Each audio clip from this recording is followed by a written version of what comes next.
মাসে এত বেশি রোজা রাখেন যে রোজাগুলি অন্য মাসে আপনি কি করেন না, রাখেন না।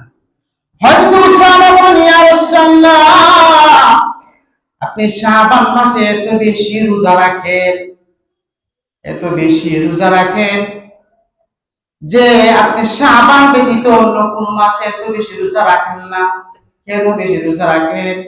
রহমতুল্লাহ বলেন, উসামা, আমি কেন এই মাসে বেশি করে রোজা রাখি জানেন রে? তুরফাউল আমালি, এই মাসে বান্দার আমল নামা আল্লাহ তাআলার কাছে উঠিয়ে নেওয়া হয়। এই মাসে বান্দার যত আমল নামা আছে সবকিছু আল্লাহ তাআলা আসমানে উঠায় নেয়। তুরফাউ ফীহিল আমাল ইলা রাব্বিস সামাওয়াত। রহমতুল্লাহ ইবনে উসামা রে, এটা এমন একটা দামি মাস, এই মাসে আল্লাহ তাআলা বান্দার আমল নামাগুলো আসমানে ডায়েরি আকারে উঠায় আনেন।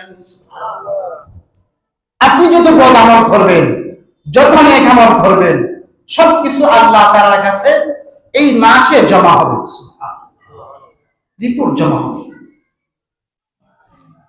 বরকতের এবং উসামা,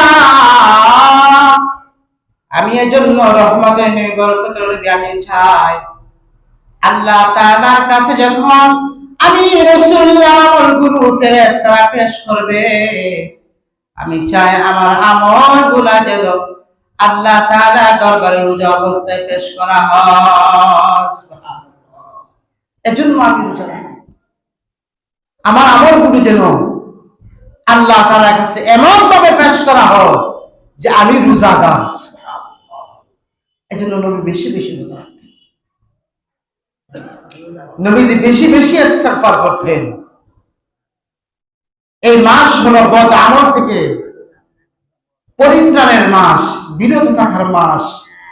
আপনি যত বদ আমল করছেন বিগত মাস সমূহে, এই মাসে যেন আপনার আমার দ্বারা কোনো ত্রুটি না হয়ে যায়,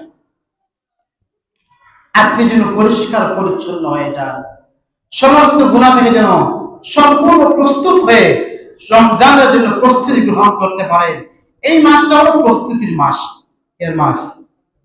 যারা ব্যবসা করে দেখবেন, মুদিমানের যারা ব্যবসা করে, এদের এটা প্রস্তুতির মাস। হ্যাঁ হ্যাঁ, এরা বেশি প্রস্তুতি।